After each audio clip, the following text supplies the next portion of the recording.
All opinions and views expressed by the speakers are not representative of views and opinions of RBC Dominion Securities, Inc. All information and opinions provided in this video are in good faith, but without legal responsibility.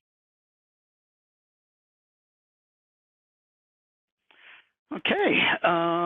Good afternoon, everyone, and thank you to everyone who's taken the time off their busy schedule to dial in today. We really appreciate the time that you've taken. Today is Tuesday, June the 10th, 2025. This webinar is being recorded, and it will be sent out probably in about a week's time or so. We will email it to everyone, and also will be posted on our website, which is www.karimvisram.com. And guess what? It also be uploaded to our new YouTube channel. So please go check out our YouTube channel and subscribe. But it'll be probably a week or so before everything has been uploaded and emailed to everyone. Okay, I'm going to talk a little bit about, before introducing my special guest, talk a little bit about the purpose of today's important topic presentation. We've titled it Money Sense 101 or Finance 101. And what we aim to do here is basically to provide some basic financial tools and information to you and your families to help you guide through the financial jungle that everyone lives through. And my team and myself work very closely with families and their children, second generation, third generation children, to educate them in the financial world, in the financial maze. So Stephanie and I are going to go through a lot of important basic topics that we feel that everyone should be familiar with at the very basic level. And if they want to know more about it, anyone can reach out to me. My contact information will be given towards the end. Let me tell you a little bit about my special guest here with me, who's going to help me, jointly present this. Stephanie Dean.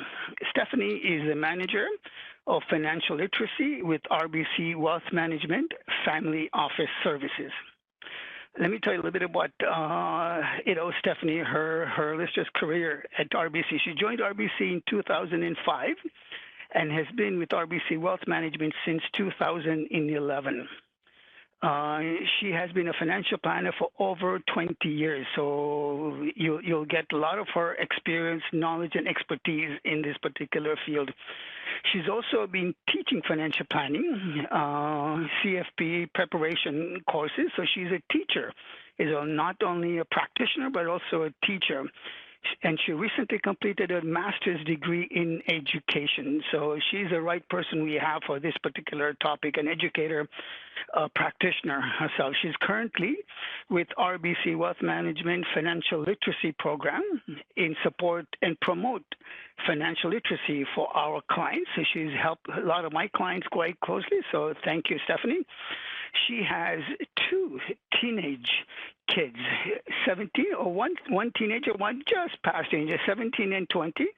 So her life is full of excitement with these two wonderful children, where financial knowledge and skill building has been part of her daily life since they were little. So she's going to impart some of our knowledge with and practice with us here. The agenda for today is this particular webinar will last probably about 30-40 minutes, and we're going to leave about 10-15 minutes at the end for Q&A questions. So I would encourage, some of you have already emailed me questions and that you had, that I presented, that I've given to Stephanie, that she'll address during our presentation. But if anyone during the presentation, if anyone's got any questions to ask of me or Stephanie, please feel free to email them to me during the presentation. My email address is karim.visram@rbc.com. Again, karim.visram@rbc.com. So feel free to email them to me as the presentation is going, and I'll make sure that they get answered by either one of us. So please feel free to email them to us. So the presentation is split in a few different segments. I'm going to talk about a few topics, but Stephanie's going to talk about the meat of this presentation, the most important, topic. So I'm going to start with talking a little bit about, budgeting. So okay. So Stephanie, yeah, okay. So budgeting, we believe is probably the most important part of, or one of the most important part of everything that we have to do here. So budgeting, as I said, is important for everyone, for those young and young at heart. My team and myself strongly believe that everyone should have the basic understanding of finance and we help our clients and families with this basic budgeting skills. This webinar will focus on many things. Budgeting is definitely one of the most important things. Budgeting is very important because that way you'll know where where your income is being spent, where your expenses are being spent.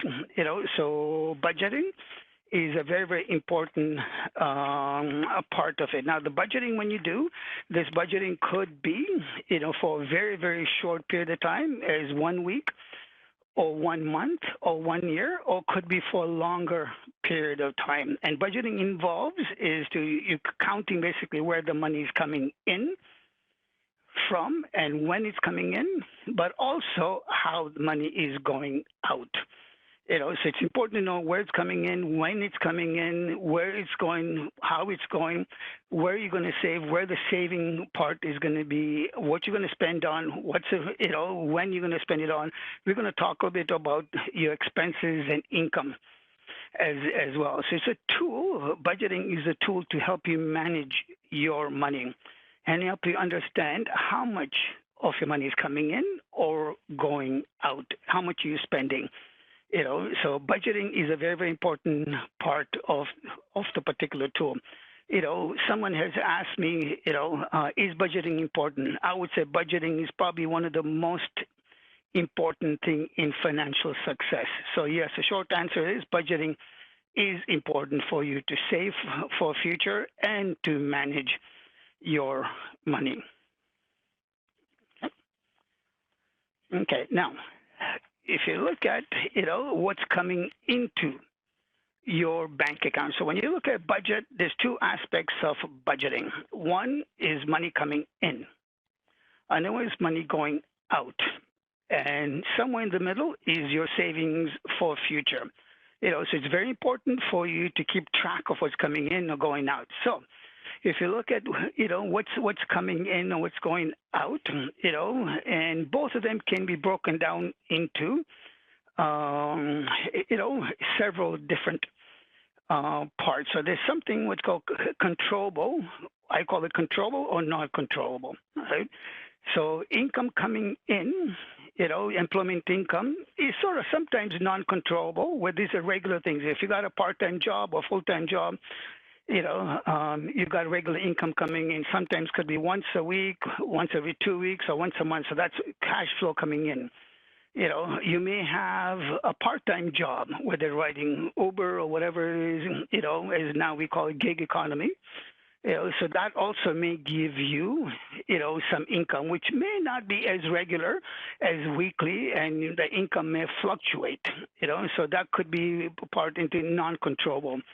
If you're going to school, you may have scholarships, so if you're fortunate to have a scholarship, that may only come in once a year, or twice a year. So it's not a regular income, but there's still income coming in. You may get grants, OSAP, that also doesn't come in every week or every month, once a year. So you need to budget that as well.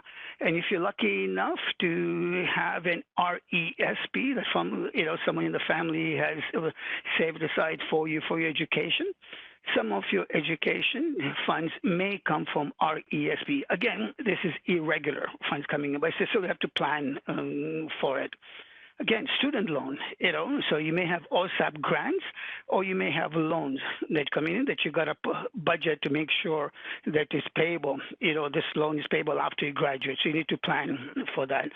And also, if you're fortunate to have some investments, you're going to have earnings, from investments, whether they be interest, dividends, or capital gains, depending on how that's invested, you're going to have cash coming in for that. Or you also may have proceeds from something that you may have sold that you don't use. You may have a used bike that you don't use, and you may sell.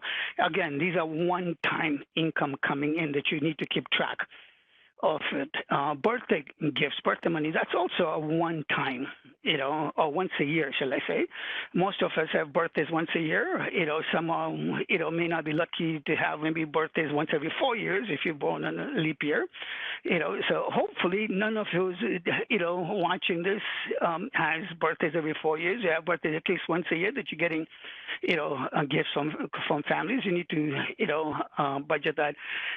Some of you may be fortunate enough to have some financial help from parents or grandparents, for your education. And again, these are not regular cash inflows like your employment income. These are one time or twice a year funds that you may get. Tax refunds, if you pay too much to the government, government sometimes is kind enough to return some of that back to you, and that happens once a year. If you're lucky enough, they'll give it back to you. Sometimes they won't give it back to you, and you have to fight for it. So and government benefits, for those who, may be claiming unemployment or retirement, or these may be government benefits coming in. So again, these are sources of income that you are getting. Some are regular, like employment income, some are irregular. So that's why budgeting is super, super important. So you budget when each one, and we'll show you, in a couple of slides, how you can budget, especially irregular income, coming in. So it's very, very important. Okay, now you're looking at where is the money going to. So this is the expenses. Again, just like your income coming in, your expenses are also, it can be broken down into several different types of expenses. What I call controllable or regular expenses, or not controllable expenses, so I'll break it down and we'll go through some of these, and we'll look at which are controllable, which are not controllable, which are regular, which are non-regular. Again, that's where budgeting comes in very, very important, especially for irregular expenses. So let's look at some of these expenses that's listed on this particular slide. Rent. Rent is, or mortgage. If you're fortunate enough to own a condo or a home, or rent or mortgage, that's a regular each month. It's not controllable. You don't have a choice. Unfortunately, we don't have a choice. We got to pay rent or mortgage, and it's the same amount each month. So it's uncontrollable, but yet it's known expense as to what you know. So you got a budget that's going to go out. Tuition. Once a year, that's also something that that you need to know when it is due, when you have to pay for it. Make sure you have enough in the bank. You got a budget for it. Make sure you have it. Again, this is non-controllable. Books. Again, it's irregular. Maybe twice or maybe 3 times a year you got to buy books. That again. Non-controllable. Going to school, you got to buy books. Whether it's brand new or used, you got to budget for that expense coming in. Food and drinks, entertainment. Again, that could be classified as partially controllable, partially not controllable. You can decide to cook at home and lower your expenses, buy groceries and cook at home, or once in a while go out more. So that's sort of somewhat controllable depending on where and how you want to, spend your funds. Gym membership, or these are what I would call controllable, but sometimes nice to have. Gym membership, subscription either to Netflix or any other subscription services out there. Which these are regular monthly expenses that you need to put it in your budget. Is whether you can afford it or not. Transportation, whether you take Uber, you take TTC or Go Train. Again, this is a choice that you have and that you got to make sure that you put into your budget. Clothing, shoes, these are sort of, I call it semi-controllable. We all need to have clothes. It depends where we shop, depending on your budget, where you shop, where you do. How much you want to spend, how much you have, what your income is. So they're sort of semi-controllable. Transportation, again, transit passes, Amazon, during COVID, we saw Amazon, business spike, fourfold. All of us are stuck at home ordering stuff from Amazon. So pre-COVID, you were probably spending X number of dollars a month on Amazon. I speculate that during COVID, most of us spent 4X on ordering things from Amazon because they had nothing better to do than order stuff from Amazon. So this is something that was unplanned, but it's something that has to be, you got to be aware of and budgeted. A phone plan, interest charges on any credit balances that you may have. So you need to sort of budget all this. And one most important thing that I would say, or two things if I say in your budgeting and money going out or whatever, always build yourself a buffer. Build yourself a buffer, for unexpected expenses that you may have. Life never unfolds as we all hope or expect. So always build yourself a buffer, number one. Number two, always know what your regular baseline expenses are every month. So every month you need X number of dollars. Every month you need $1,000, $2,000, $3,000, whatever the baseline is. You should know that every month you need this amount of money to pay your rent, to eat, for your gym membership, your Netflix, whatever it is. Each month you have a baseline expense that you must have. So those things, build in a buffer and know what your baseline expenses are, which is super important in my opinion. Okay. Now, this is a very in my opinion, like if you look at this particular slide that we have presented here, it is very important how you look at budgeting your cash in and cash outflow. And the important thing here is basically where your savings fall in, right? So as this particular slide shows at the far end, it is strongly recommended that you pay yourself first, right? So there's two ways to look at it, and I'll share with you what Stephanie and mine hero, everyone's hero, Warren Buffett, said, do not save what's left after spending. He said, spend what is left after saving.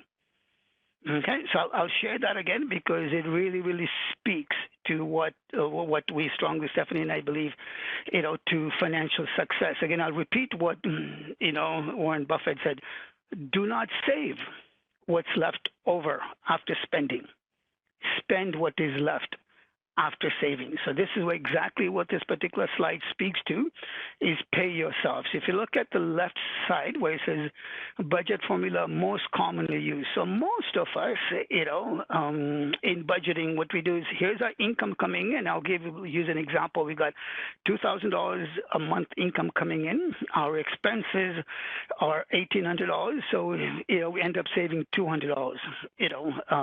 So saving is a byproduct of how much we spend. which is okay, but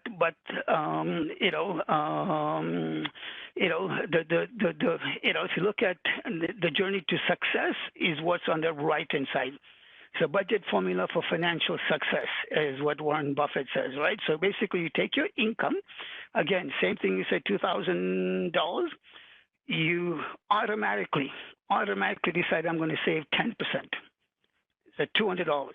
So this $200 automatically goes into your saving and could be in a separate account.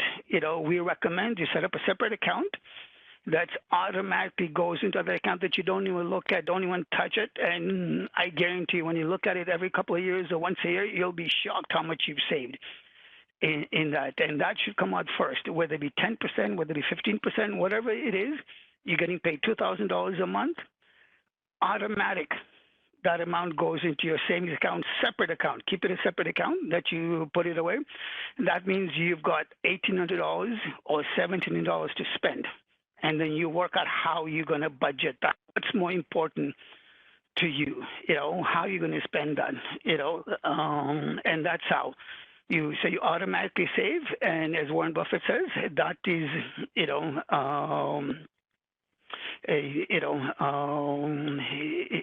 a formula for financial success. So that is something that we strongly recommend that you do. And again, two things we suggest is have a separate account for your savings, so you don't even look at it, and make it automatic.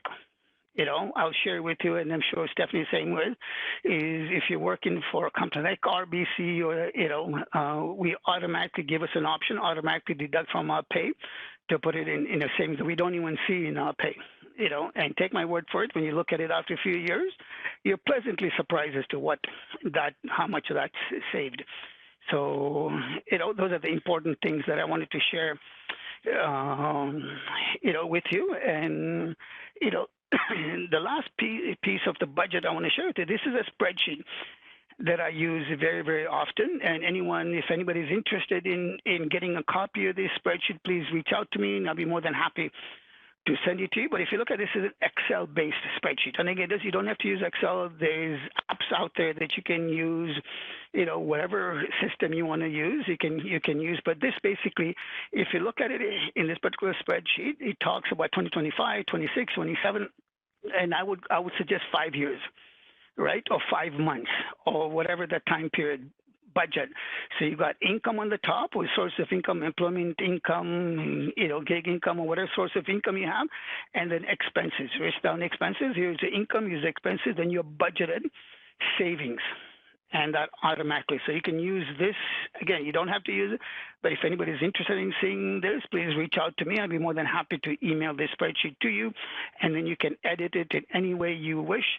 On a weekly basis, monthly basis, or whatever you want. Last comment I'll make on this is not only you should do a budget, but after that period is over, go back and check whether your actual was close to what you budgeted to be, because that gives you a sense as to were you following the budget or not. And that's very important exercise to do. So that's, budgeting piece. So I'll pass on to Stephanie to talk about another very important topic, credit. So Stephanie. Super. Thanks, Karim, and thanks for having me here today. So I'll kick off my section on credit, which in its simplest form is a way to borrow money. And whether or not we think we will want or need to borrow money, it's really nice to build up our credit reputation, our credit score, so that we know that we can borrow money at a time if we want or if we need to, particularly if you want to own a home, have a mortgage, anything like that. So just to start off with a few key terms, the borrower is the person who is using somebody else's money. You are going to apply for a loan, you are going to receive that loan, you in turn then owe that money back. And when you're the borrower, of course, you're expecting to pay interest. It's going to come at a cost if you borrow money. If you're the lender, you're the person who is actually lending money to the borrower. You have money to give, and the lender is expecting to earn interest on that transaction. The principal we refer to is the amount that the borrower has borrowed or that the lender has lent. That's the original lump sum. And then the interest, of course, is the fee or the cost of using somebody else's money. So we'll use those terms as we go through this next section. Three common types of credit are credit cards, and often for young people getting started, that's the quickest, easiest, most straightforward way to have access to credit for the first time and to begin building your credit score. So a credit card is where you've got a pre-authorized amount that you can use. It's linked to that number, which is linked to you. You can use it at a store. You can use it for online purchases. There is a cycle with credit cards, and I do kind of think that there's not enough education on the front end on how credit cards are used and how they're billed. So what happens is you have a cycle. It's typically a 21-day period where you can charge purchases on that card or to that account. And so long as you pay those charges off or pay that money back by the due date, anything that you've charged during that period will actually be interest-free. It won't cost you any money. So in that regard, credit cards can be very convenient, easy to use, build your credit score, and actually not cost you anything. However, if that due date comes and goes and you've not paid those charges off in full, then you don't actually get that same interest-free grace period, and interest will be charged on all those purchases that you made. So I think it's really important with new credit card holders or your new credit card account that you understand how that cycle or those periods work, and that you're very aware of the statement date, which will say, okay, here are all your transactions up to this point, and the due date, and that you're able to pay that off ideally in full. Now, you're only required to make a minimum payment, but that minimum payment is mostly interest and only a small amount of what you've borrowed. So watch for that, the difference between minimum payment and paying in full, and wherever possible, pay that balance down to zero every month so that you're not adding that interest cost. A personal loan. So a credit card is considered a revolving credit account where you borrow it, you pay it back, you borrow it, you pay it back. With a personal loan, it's not revolving. It's a fixed point in time where you've gone to ask for money. Very commonly for young people are student loans for going to school, and sometimes car loans for purchasing a vehicle. And so you'll maybe have a certain amount, could be $5,000, $10,000. The interest rate is fixed and negotiated, could be right now 4, 5, 6%. And you're maybe making payments over 4, 5, or 6 years. Once you have made your final payment, you've paid back the principal and the interest, that contract is over and it's done. With a line of credit, it's also a revolving type of credit account. So different from a loan, you may get a $5,000 or $10,000 line of credit or credit line. Those terms are used interchangeably. You could borrow the $5,000 or take $5,000 out. You could pay it back right away. You could pay it back over a period of time. And with a line of credit, you're only required each and every month to make the interest payment, and then you've got complete flexibility for how you pay back that principal. So with a line of credit, you've got the benefit of the added flexibility, but you want to be careful. If you don't have the discipline to really manage that, you could find yourself just paying the interest costs to float money that you've borrowed and get yourself into a bit of trouble with debt. So with any kind of credit account, just know yourself. And as Karim had said with budgeting, like go back, look, see what you're doing, see how it's going, so that if there's any kind of glitches in your system or you find that your debt is increasing every month, you may not be in an ideal situation. Your budget will need to be revisited, and also probably your credit accounts and your credit structure. The other piece I'll add with respect to credit cards, Karim had mentioned the automation of making transfers from a checking account to a savings account, automating that to make it simple for yourself. You can automate your payments to these credit facilities as well. And in particular with your credit card, if you set up an automatic bill payment, again, ideally, you'd set it up to auto pay the balance in full before the due date, but you can also set it up to make the minimum payment before the due date, and that will help preserve your credit score, which is something we'll talk just a little bit more about in a minute. We'll also circle back to mortgages a little bit later. When you go to apply for credit, the financial institution is going to assess your application not only based on your financials, they are going to look at whether or not you have the income to support the debt repayment. They may look at the assets that you have. They will look at any existing debts that you have. So they're looking at all of the quantitative factors. They're also looking at some qualitative factors. They are going to see, are you regularly employed? Do you have regular income? Or are you a student? Have you taken care paying your bills or dealing with your banking responsibly? So they're looking at who you are as a person, as well as the financials of assets, liabilities, income, and expenses. When we refer to capacity, we all have this limited ability to borrow money that is directly related to the amount of regular and reportable income that we can prove that we have. So financial institutions are only going to lend up to a certain amount to try to help you not get into too much trouble or not get over indebted. There are times when collateral may be required, and collateral is security for a loan. So in the case of a vehicle loan, the vehicle may actually be held as collateral, which means if you don't make your payment, the financial institution can say, I'm sorry, we're going to repossess your vehicle because you are not actually living up to your obligation. Any kind of credit arrangement is a contract, and you as the borrower, when you sign into that contract, will have certain obligations, and if those obligations aren't met, then the financial institution then has their responsibility, and they can come and repossess. The other common example of where there's collateral is with a mortgage, and a mortgage is where your home is collateral for the loan. And the other thing they're going to look at is your credit history, which is reflected in your credit score, which shows how responsible you are and have been with your loans. So let's just talk a bit more about that. I know, Karim, you'd mentioned there were questions coming in specific to credit score and how to build it and maintain it. So we'll make sure we cover those off. So your credit score is the number, and that number reflects your history and your reliability as a borrower. When you're first starting out and you get your first account, it's very reasonable to expect that your credit score is going to be on the low end of average, purely on the basis that there's just not enough history or there's not enough information.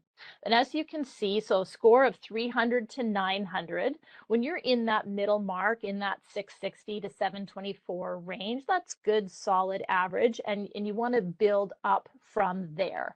The better your credit score is, the more likely you are to be able to negotiate a more preferable interest rate when you go to borrow more money, because you're basically telling the financial institution, or you're showing them that you're going to be good at meeting your obligations, making your payments on time, paying it back in full. If you start to look at these credit scores below 650, the financial institution is going to say, okay, you might actually be a risky or a high risk borrower. We're either going to agree to lend you some money, give you a loan, give you a mortgage, whatever it is, but we're going to charge you a higher interest rate because of that risk. Or if your credit rating is so low, the financial institution might say, actually, we're not willing to take on that risk. Now, you can always try with another financial institution. However, you'll find that multiple applications over a short period of time can actually make your credit score worse, not better. So fear not, as a young person starting out, you don't start at 300 and have to build up from there. You will probably start in the 600-ish range, and then we'll talk about some ways that you can build and improve that over time. I do want to add, before moving on from this slide, you'll see both Equifax and TransUnion on the screen. Those are the two reliable resources for checking your credit score in Canada. You should be able to check your credit score for free. You should be able to access your credit history. So the difference is the credit score is one number that's going to reflect your history. Your full credit report will actually show your personal information, name, date of birth, social insurance number, and any credit accounts that are open or have been opened in your name, and your payment history on those accounts. So the credit report shows more detail. I am starting to see advertisements either on television or on social media go by that are saying, you can check your credit score with us. And I can't rattle off the names of these companies just off the top of my head, but if it's not Equifax or TransUnion, please don't do that, because we can't rely on the security or the credibility of these companies purporting to provide you with credit information, and to be really leery at providing your name, date of birth, and social insurance information to a company that we don't know is reputable. So please stick with Equifax or TransUnion if you're looking to check your score. Now, that being said, through our RBC online banking, and so probably the other financial institutions banking, you in the app or on the website, you can say, check my credit score, and you can check your score through banking. And just know that our banking with RBC is pulling directly from, it's either Equifax or TransUnion. I can't remember which one. So go through your online banking profile, no problem, or go direct through Equifax or TransUnion just to play it safe. Stephanie, before we leave, there's a question. I got one question and came in. Maybe you can help. Question was, would both TransUnion and Equifax, would they have the same sort of rating for an individual if I went to check both? Would the rating be same? And, the question is also, is it truth that the more frequently check your credit score, the worse your credit score becomes? I'm not sure if there's any truth to that. For sure. Both are great questions. So I think, I'm not 100% sure, but I believe that I have heard that occasionally Equifax and TransUnion do not mirror each other perfectly, but they should be very similar. So if you're in that high, very good range, you should be in the high, very good range with both. If you're in good or average, it should be both. So if you're 10 or 20 points off from one to the other based on how their algorithm calculated on any given day, because it is very fluid, that the calculation that's being made. So they won't be perfectly exact, but they should be very similar. You checking your own credit score through online banking or through Equifax or TransUnion should not negatively impact your credit score. It is considered a soft check. So there's a soft check or a hard check. A financial institution requesting your full data in order to process an application for a new credit account, that can affect your credit score. So one of the pieces of this pie of things that go into building our credit score, ways to improve our credit score, is the number of accounts we have or the number of hard checks that we get, and a number of hard checks in a certain period of time. So let's just say you've gone to 3 or 4 financial institutions to apply for a car loan or to apply for a mortgage. That could register as risky behavior in that it signals you may be in a situation where you really need credit, or you're trying to get too much credit at once. So it's not going to sink your credit score, but it is part of the piece of the puzzle that can bring it down if there are too many actual new applications in a short period of time. Okay. All right. Okay. Thank you, Stephanie. Okay, so the other pieces of what makes up your credit score, so it's your payment history. That's probably the number one. That's the biggest piece of the pie that you'll see here, and that's paying your bill on time every month. And just to be clear, it's only required that you make your minimum payment on time in order to reflect that as a punctual payment to your credit score. They're not as fussed about whether you're paying in full or it's just at least your minimum payment or more. They are looking at credit utilization, and this is kind of a secret piece I think a lot of people don't fully understand or know about. That's this yellow piece of the pie. If you have a $1,000 credit limit on a credit card and you are constantly running your balance up close to $1,000, even $900, $800, you are utilizing the majority of the room that you have available. That can signal risky behavior. And so the recommendation is that your utilization actually be around 33, 35%. I will sometimes use 50 as a rule of thumb, but keeping your credit utilization definitely below 50%. So on a $1,000 credit card limit, that's under 500 or under 350. If you've got a $2,000 limit, you can do the math from there. It's not that you can't from time to time, okay, it's the beginning of the school year, I need to buy all my books, and that is actually going to use most of my credit limit. Use it, pay it off one time, not going to be an issue. But if your balance is constantly sitting at 70, 80, 90% of your utilization, that will drive your credit score down. Let's see, credit variety. They are looking for, now they being financial institutions, when you go to apply for a mortgage in the future, they're looking, do you have experience managing different forms of credit? So a credit card, a loan, a mortgage, what have you. I would not recommend going out opening up a bunch of different types of credit for the sake of building up your credit score. Again, the number one thing is going to be making your payments on time on the accounts that you have, not keeping your utilization up high, and just your history and your time, the amount of time. So 1 year, 2 year, 3 year, you're not going to have a perfect credit score no matter what you do, just because it's too new. But after 5 or 10 years of a history, so time, making payments on time, and managing your utilization are going to be the most important. Having experience with a couple of different types of credit looks good. Applying for too many credit accounts in too short a period of time can look bad. So just to show the tips of ways to best build and maintain your credit score, pay all your bills on time, try to keep your debt low, down to zero if you can, but at least manageable, and manageable relative to your income and assets. When you do, and if you do pull a credit history, which we do recommend every once in a while, so you can soft check your credit score as often as you'd like. You could do it weekly, you could do it monthly. I'd recommend at least once a year. I'd also recommend at least every year or two to get that full credit history report so that you can correct any errors. And that is one way when we talk about fraud and financial fraud, to catch it. We can't always prevent it, but we're catching it by scanning our bank accounts, scanning our credit card transactions, and pulling our credit report and just reviewing what accounts are open in our name.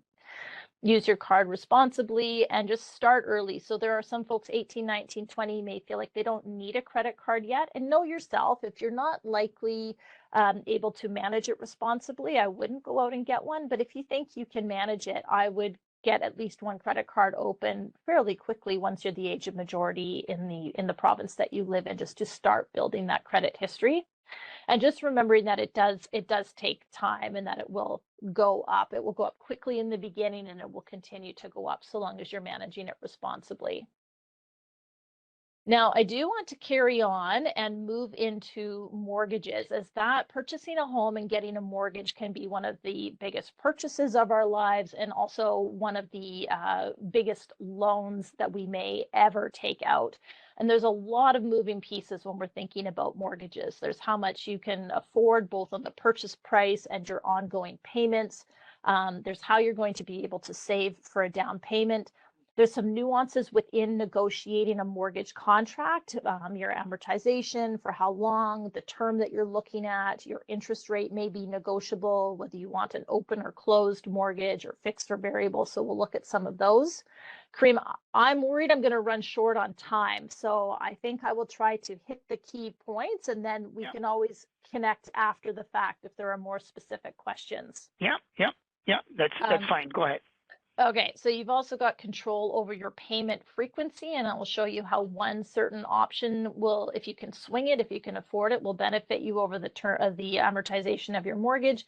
And then there's some additional expenses that I think are hidden. And the key message, like Karim had mentioned with budgeting earlier, is to build in a buffer no matter what we're looking at. If you're purchasing a home, build in some wiggle room for some surprise expenses, unexpected things that may come up.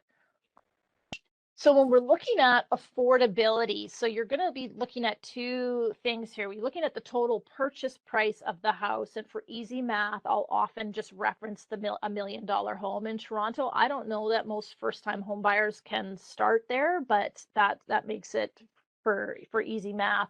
But then there's the mortgage that you're going to take out on that home and what the monthly mortgage payments will be. So a financial institution is going to look at two what we call debt service ratios. One is referred to as the total debt service ratio, or TDS, and the other is gross debt service ratio, or GDS.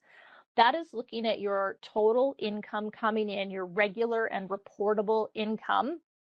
And it's looking at your expenses. What would the mortgage payments be on the amount that you're borrowing plus your property taxes on that particular property and any other debt payments that you have. So know that when you go to apply for a mortgage, they are absolutely going to look at your credit account, student loan, car loan, any other debt that you have outstanding, and that will reduce the amount that you are able to purchase a home. So if you're gearing up for a home purchase, you'll want to get all your other debts down as low as you possibly can. The gross debt and the maximum then is 44% of your income. There's some range and some wiggle room, and they'll be looking at those other factors, those 5 C's of credit, your capacity, your character, et cetera, et cetera. But financially, they're looking at these expenses in total won't make up more than 44% of your income. So when you think about that, when you think about the average income for somebody in their 20s, at first glance, it's going to look like the mortgage amount that you're going to be able to qualify for is actually really quite small. And that's a good starting point to start there and then work up or build out from there on what you can afford. The second ratio just has a slightly different formula in that it's not accounting for your other debt payments, but then the ratio is actually 32%, not 44%. So likely the financial institution will run the math on both to see if you can afford the mortgage that you're applying for. And my math might be a little bit dated, but I used to think that roughly around $100,000 of income would support about $400,000 worth of mortgage. And I've recently looked at data. So on that $1 million house, if you're having an $800,000 mortgage, I think it's around $250,000 of income that you need to have. So you might be going in with a partner or a friend, or be in a career that your income is that high, or you're looking at a purchase price that is significantly lower. So I want to distinguish between the down payment relative to the purchase price of the house, and therefore your mortgage that is either going to be conventional or high ratio. So our traditional mortgage requirements were based on putting 20% down. So that $1 million home, you've got a $200,000 down payment. If you got a $500,000 condo, that's a $100,000 down payment. Conventional mortgages do not require mortgage default insurance. So you may have heard the term CMHC. That's one of the mortgage insurance providers in Canada. I believe it's not the only one. But if you do not have a conventional mortgage, which means you do not have 20% down, you are looking at needing the mortgage to be insured, which would be several $1,000s, and that's one of those extra expenses. The high ratio mortgage is where your down payment is less than 20%. We call it a high ratio because the percentage of what you're mortgaging is higher than the conventional amount. And where we're at right now is your minimum down payment is 5% of the purchase price up to $500,000. So if you're in a $500,000 condo, you're looking at the $25,000 down payment. If you're at a $1 million house, it's 5% on the first 500, and then 10% on the next batch up to 1.5. So using the $1 million home as an example, it's 25,000 on the first 500, and then 50,000 on the next 500. So $1 million house with a high ratio mortgage, minimum down payment is 75,000. With the conventional mortgage, it's 200,000. So I'd mentioned in the beginning just some key some terms or definitions that you will want to probably look into more on your own. And if you are looking at buying, you want to go through a process of pre-approval where you're actually speaking to the financial institution before you put an offer in on a home, because there's so many moving parts, like I said, around income, affordability, other debts that you have, and whether you're choosing some of these particular options that are on the screen. That will all affect how much you can actually afford, and you really want to be clear on that before you go in with an offer. So a couple things you can negotiate. You can determine whether you are going to go with an open term or a closed term. So what that means is the amortization is the total period that you can borrow. And as a first-time borrower, you can go up to a 30-year amortization. If you're not a first-time buyer, I believe you're limited to 25 years. And that's the math of saying, okay, if I've borrowed $400,000 or $800,000 and my interest rate for this term is, say, 4.5%, if I'm going to take 25 or 30 years to pay off that mortgage, how much are my monthly payments each and every month leading up to that. You negotiate that by term. Commonly, our terms are 5 years, but they could be 6 months, they could be 10 years. You get to decide. An open term is one in which you can pay out your mortgage at any time with no penalty. A closed term, the financial institution is expecting that you're going to see that out for that full length of time. And if you decide to make a change or pay it out sooner, they are going to charge you a penalty. The interest rate, now that will be based on where our current market interest rates are, but they are almost always negotiable, and they will be negotiable based on your credit score and history. They are negotiable based on whether you're looking at a variable rate or a fixed rate, and a variable rate will float up and down with our market rates throughout your term. That's great news if interest rates go down. If the government announces a cut to our prime interest rate, that means your payment may actually go down. However, you've got to be prepared for the fact that interest rates could go up and then your payment goes up. So where the math may look better and the rate may be better to go variable, you need to be prepared to absorb that if the interest rates will fluctuate throughout the term. And I think it's prudent to actually expect that they will fluctuate throughout the term. Karim, do you have anything to add to, I'm trying to be concise here, open, closed, fixed, variable, term, and amortization? Yeah, the only thing I guess I add here is, as you said, I could just sort of reiterate what you said, that the interest rates could vary. We've seen a period that variable rate was the best when interest rates are going down. Then a few years ago, we had rapid increase in interest rates, or whoever was on variable, felt a lot of pain. A lot of these mortgages are coming due in 2025. Some are coming due in 2026. So if you do go variable, be prepared, as Stephanie said, you have to be prepared for interest rates changing, not only on the downside, but the upside as well. Super. Thank you for that. And so payment frequency. So, I feel like today, because housing prices are so high relative to our income, people are stretched, and you're probably in a lot of cases looking at what's my longest amortization with my lowest rate, protect my interest rate risk, and stick with my monthly payment, because that's straightforward. I will suggest to you that you have options with your frequency, with how often you make your payment. So monthly, you're making that payment once a month. Semi-monthly, you're making your payments twice a month. And that's usually if people get paid semi-monthly or bi-weekly, they would choose that to coincide with their paydays. The more often you make your payments, the less your interest cost will be over the entire amortization period. I would say it's a very minimal difference between the monthly option, the semi-monthly option, and the bi-weekly. There is an increasing benefit. This is the set point. This is slightly better. This is slightly better than that. Where you're going to see the big difference is when you make accelerated biweekly payments, because what happens with accelerated biweekly payments is that they take the semi-monthly payment amount, but you actually make it every 2 weeks. So a semi-monthly, with monthly, you're making 12 payments over the course of the year. If you pay twice a month, 12 times 2, you're going to make 24 payments over the course of the year. If you are paying biweekly, you're making 26 payments over the course of the year, but the amount is lower, so that the annual amount is almost the same.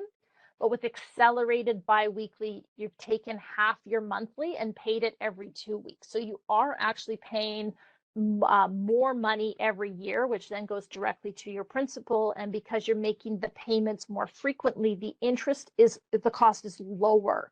So if you can afford it, if you can swing it, see if accelerated biweekly payments can work, because that will help you get your mortgage paid off faster. So some extra expenses that you can expect to incur, and this is why I think when you're looking at the cost of home ownership, don't just look at the purchase price and what the mortgage payment will be. At the front end, when you're looking at purchasing, you may need to pay for a home inspection. There may be an additional charge from the bank for processing a mortgage application. They could do an appraisal of the home, or they're registering it with land titles. There are closing costs with lawyers, so that we typically want to budget, I'd say, a few $1,000s extra for these known expenses, but also for some unknown expenses. There are a few incentives currently in place for first-time buyers. I've mentioned the 30-year amortization. That's an attempt to make the payments more affordable. There is the new First Home Savers account, which Karim will touch on if we've got time, as well as you've got a home buyer plan from your RSP. You can take up to I think it's 60,000 out of that account. Yep. Oh, is it good? Okay. Yep. There are some land transfer rebates available in Ontario and British Columbia for first-time home buyers, and there is a first-time home buyer tax credit, which I don't know that many people fully understand the range of tax credits and deductions that apply to them. So if you are a first-time home buyer, either check with myself or Karim or do a bit of online research and just look for things that are incentives for first-time home buyers in Canada. And in general, just set aside that extra money as a buffer for those expected and unexpected expenses. And with that, I would say, Karim, we're available to look more specifically at your situation. If you are saying, I'm looking at the $1 million house or the $500,000 condo or something in between, or do I need to go farther out of the city to find something that's affordable? We can look at some of those numbers with you. So with respect to saving for the down payment, because I realized I just rattled off $200,000 and $75,000, and those are big numbers, and where's that money going to come from? So pass it back to Karim to just touch on the account types that are available and some very basic investments. Okay. Well, thank you, Stephanie. Okay. In respect of time, I'm going to sort of make it short, but hit on the main important parts. As I said, we talked about budgeting and saving to either buy a home, saving for vacation, saving for renovation. Make sure savings is part of what you said. As Warren Buffett said, and I'll repeat again, I love this particular saying. So, this is the third time I'm going to stress. Repeat what our friend Warren said. Do not save what's left over after spending.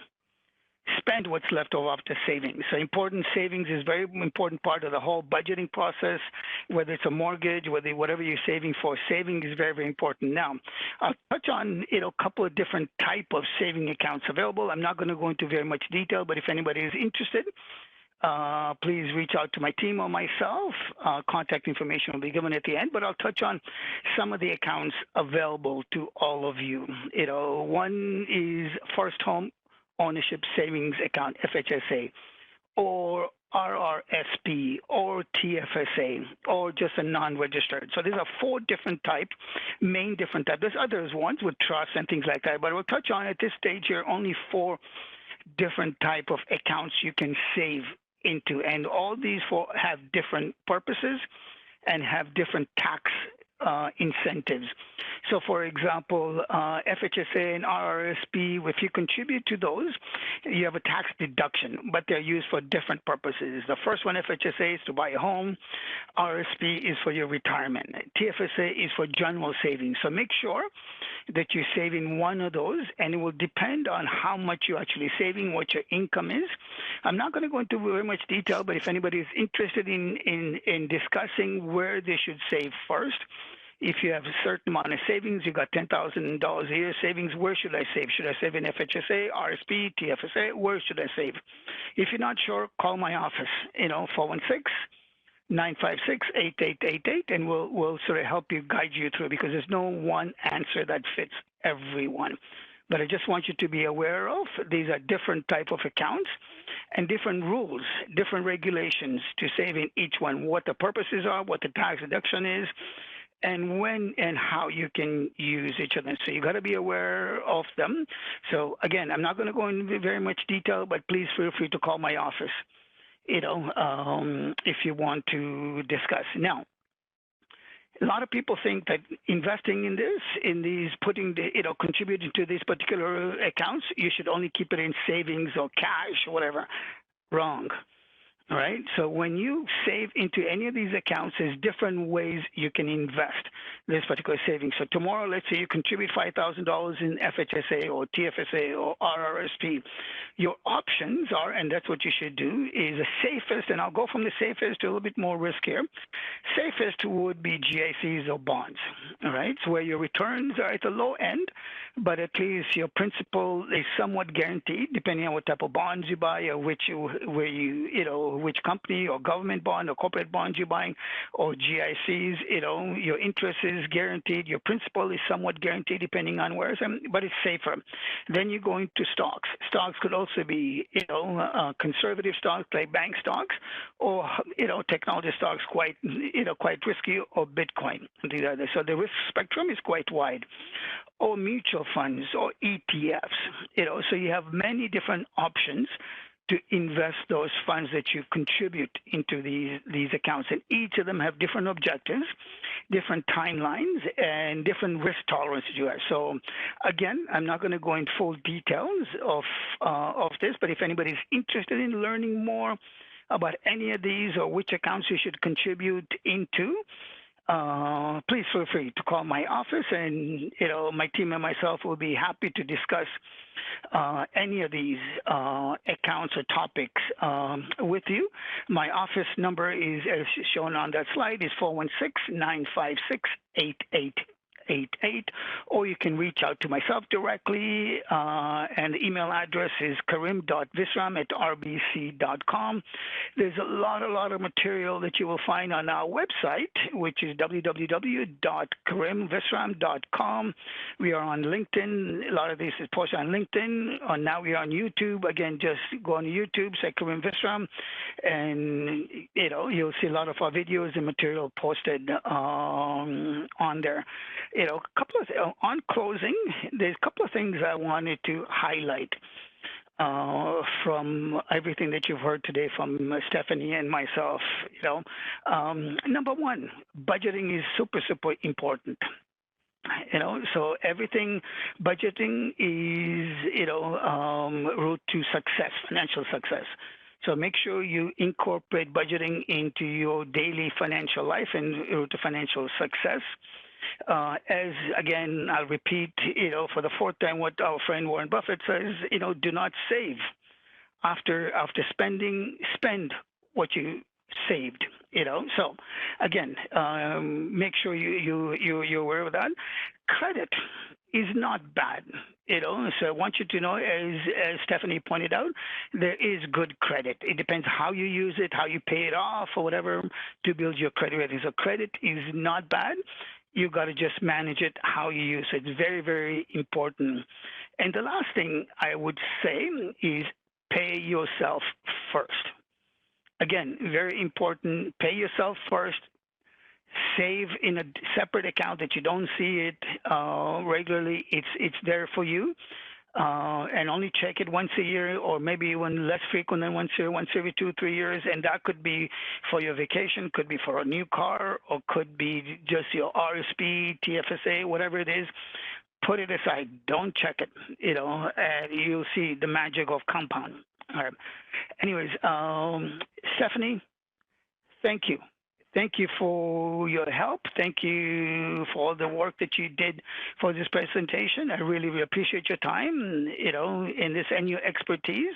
So thank you very much, Stephanie. Thank you to everyone who dialed in today to listen to this webinar. If anybody's got any questions, follow-up questions, please reach out to me. My contact information is on the screen. Reach out to myself, any member of my team, and arrange a phone call. Or if any one of your children or friends, anybody that you know may have questions on any of these topics, have them reach out to us, email us, or call us, and we'll set up, myself or one of my team members will set up a time to have a discussion.